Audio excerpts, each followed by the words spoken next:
Hey, what's up, friends? Welcome back to the channel. As always, my name is Anton. Hopefully all of you guys are having a fantastic day because we're going to be returning to Florence and the Machine. This time, My Love. And so we've done the last two singles. We've done Never Let Me Go, and we've done, I forget the other one we've done. It was on the Lungs album.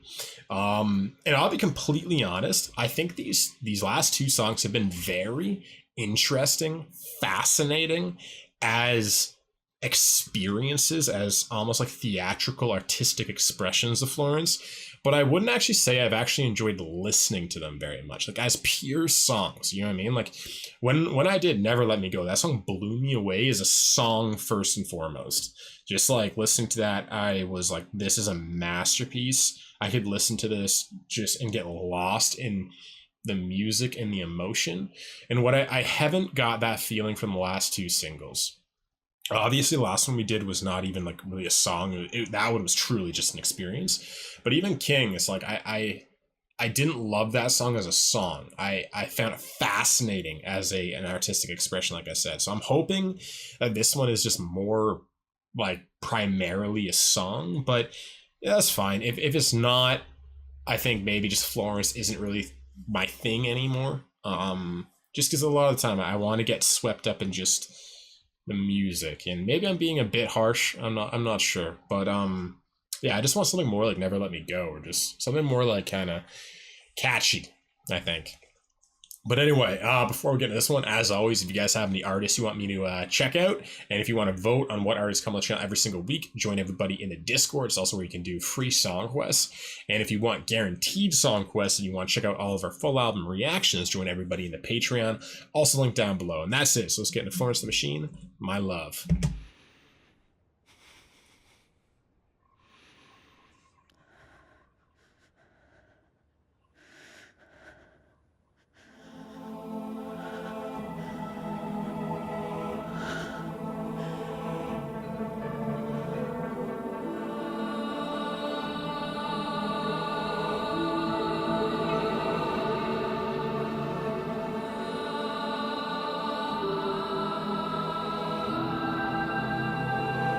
This is very cool.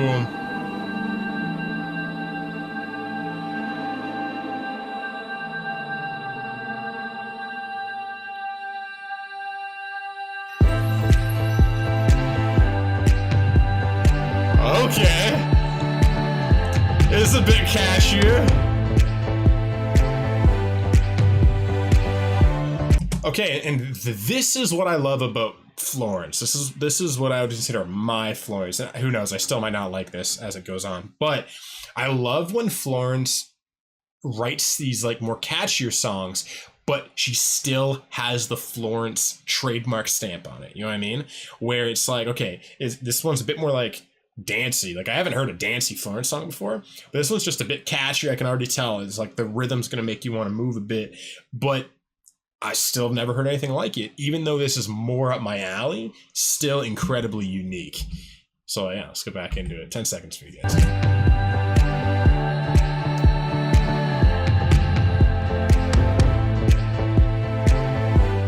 Love the symphonic elements in the keyboard.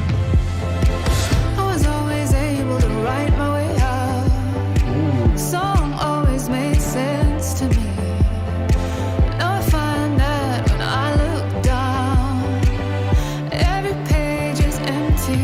Yeah, this is good. There is nothing to describe except the moon still bright against the worrying sky. I pray the trees will get their leaves soon.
nowhere to put my love. My arms empty, the sky's empty, the billboard's empty. This is a cool music video too. The sky's empty, the building's empty.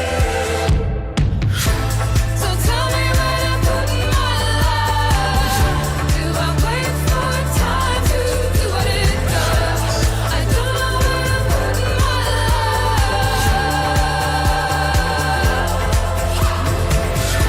So tell me where to put my love. Do I wait for time to do what it does? I don't know where to put my love.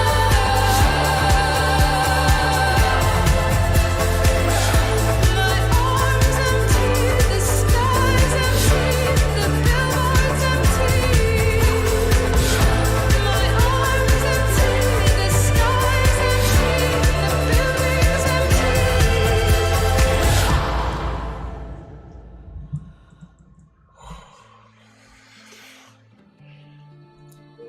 Oh man. This song is amazing, man. This is blowing me away. Ooh, I love that guitar. And we still get some artistic stuff. I like that too.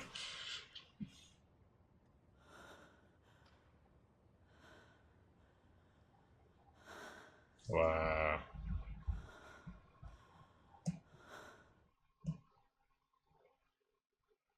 Wow.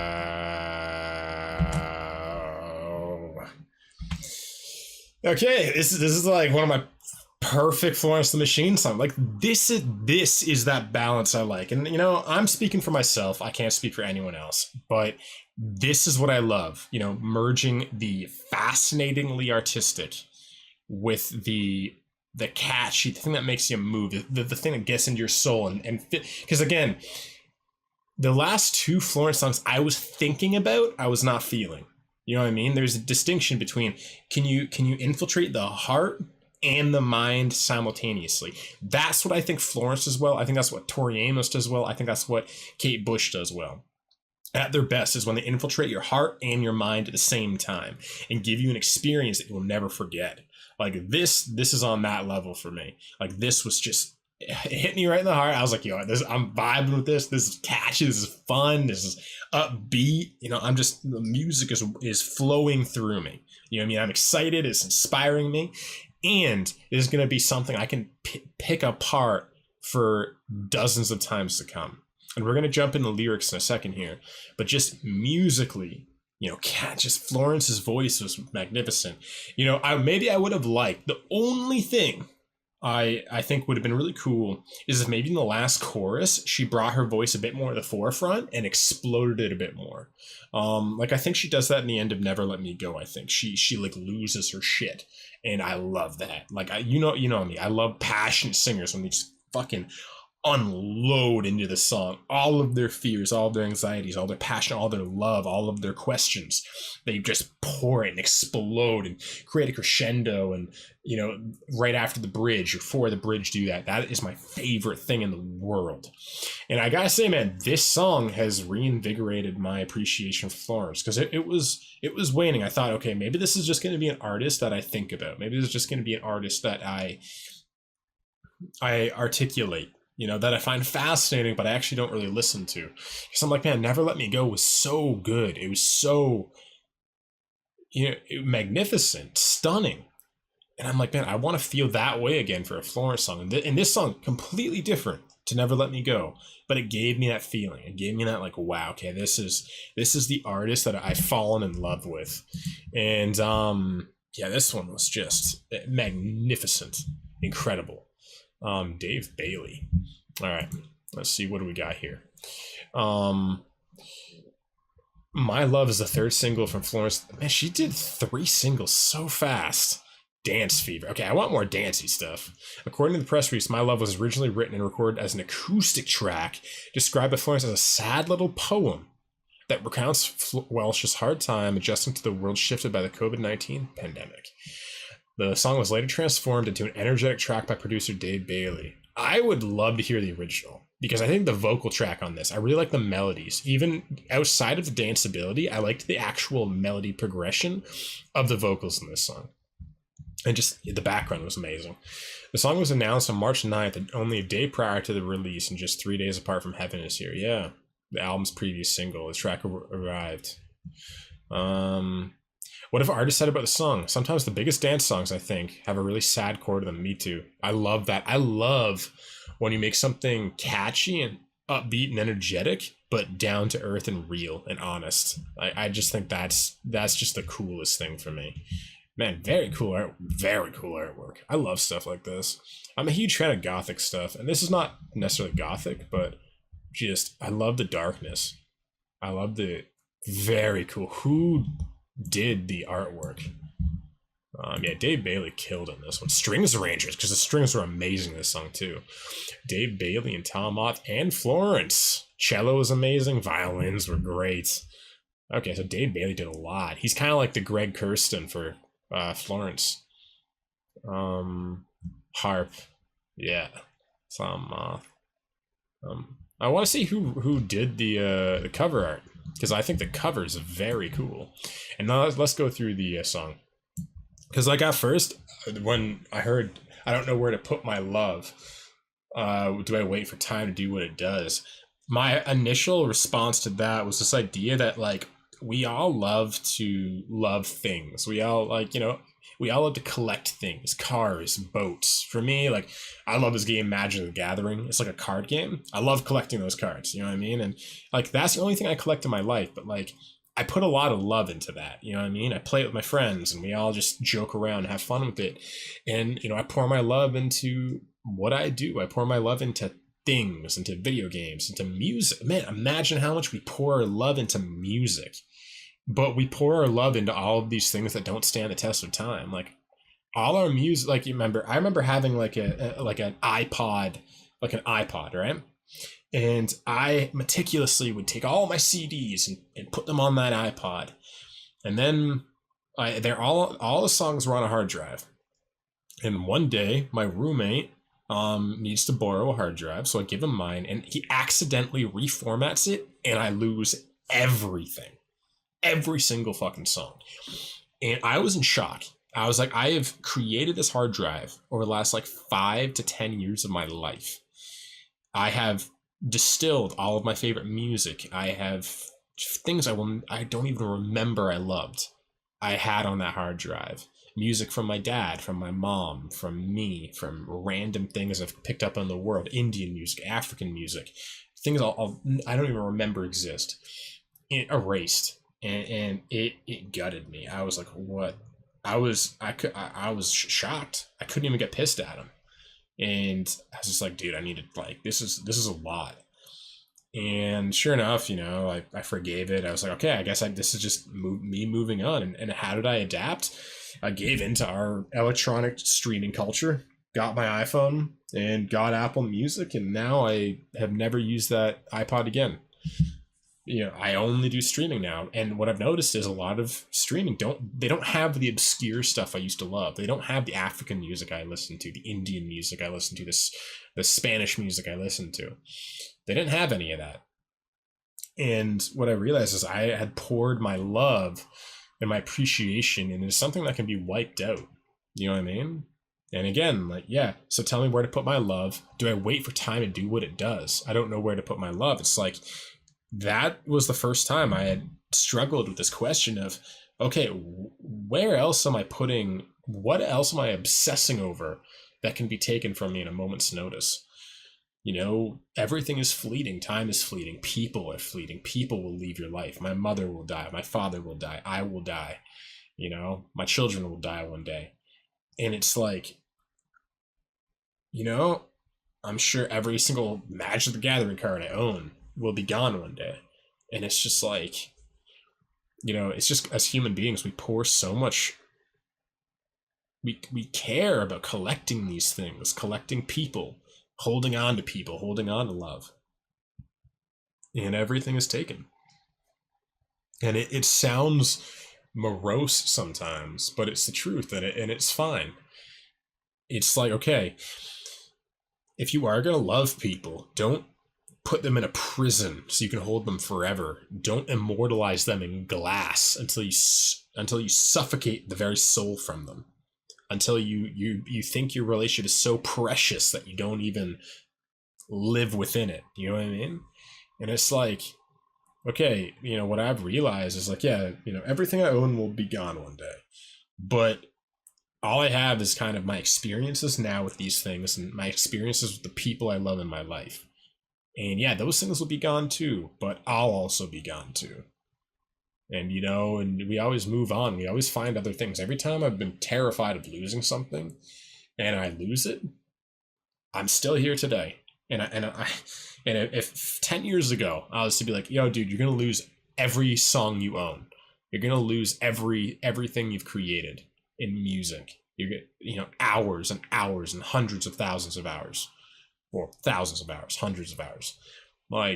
And I'd be like, and then if I told someone that it's going to be gone, I'm pretty sure the old me would be like, how are you going to survive? Music is your life. And I'll be like, well, I'm fine. I'm doing YouTube now, making videos, talking to amazing people, have amazing friends in my life, have amazing relationships, and hey man, things come and go. And yeah, you find a way to survive. You find a way to adapt. People adapted in the concentration camps. That became the new normal. Look at how we're adapting to COVID. Do I like it? No, but I'm learning to make the best out of this new life, So it's just interesting. But let's see. I was always able to write my way out. The song always made sense to me. Now I find out that when I look down, every page is empty. There's nothing to describe except the moon still bright against the world. Again, man, this catchy song, man. It just thought-provoking, dude. That's the best. There's nothing to describe except the moon still bright against the worrying sky. I pray the trees will get their leaves soon. So tell me where to put my love. Do I wait for time to do what it does? I don't know where to put my love. I love that. Where I said, all I have is my relationships, all I have is my friendships. But at the end of the day, even sometimes you don't even have your friendships. Sometimes you're depressed, sometimes you're suicidal, sometimes you're pulling away from everything and everyone you love. And the only thing is there is the moon, is the unchanging moon. The only thing you can rely on that will never go, or maybe, is the moon, is the sun setting, is dawning every morning. And it's like, okay, when do you start to worship? And maybe not, again, maybe worship's the wrong thing, but maybe a thing you start to appreciate is the things that will always be the small things you never appreciated. Maybe they're actually more important than you think, because when everything is gone, they're the only thing that's still there. And when it came, it was stranger than I had ever imagined. No cracking open up heaven. Be quiet and still. All my friends are getting ill. Oh. Okay. Post chorus. My arms emptied. The sky's emptied. The billboard's emptied. Ooh. The arms emptied. The sky's emptied. The building is emptied. Wow. Fame. It was gone. Wow. I think I know what this is about. I think this is about her coming to terms with all of the lights, all of the glamour of fame. When it's gone, where do you put your love? Because you put all of your love into excitement, into, oh my God, I'm so popular now. Everyone loves me. No one's going to forget about me. I'm going to be big forever. I'm going to be able to buy whatever I want. And then it's gone. The billboard's empty. The building's emptied. Now where do I put my love? What means anything to me? That only means something to me, because I can't put my love into something that requires other people's input and energy. What can I do that only requires my input? Some people, they lose their voice, Avril Lavigne. Some people, they lose their mind, their ability to write lyrics to dementia, amnesia. Yeah, when those things happen, where do you put your love? Maybe only in the way life makes you feel. Maybe that's all there is just the warmth of the sun, the feeling of the grass in your feet. Yeah, maybe that's the only thing that actually exists after a while. But anyway, brilliant song. This was incredible. What do you guys think of it? Let me know down below. What are your favorite of the 3 singles? Do you agree with me? Do you disagree with me? Also, what other Florence the Machine songs should you check out? Let me know down below, because if none of the patrons bring anything, I'll be coming to you guys for new ideas, okay? So let me know down below. And if you guys enjoy anything I talk about in any of these videos, I have a podcast link down below. And if you want to help out with the YouTube algorithm on this video, leave a like, leave a comment, and subscribe if you enjoy what we're doing around here. You guys know what we do. 70s, mostly 70s to 2000s, pop, soft rock, and alternative hits. And then kind of some kind of newer artists like Harry Styles, Florence the Machine, anybody that I think is quite remarkable. And lastly, I want to give a big shout out to my tier 3 patrons. So who do we got? We got Melanie, Scott, Ayla, Charles, David, Jason, Kelly, Laura, Mans, Matt, Melissa, Merek, Nora, Paul, Robbie, and Stewart. Shout out to all of you guys, and I'll see all of you guys again tomorrow. I love you.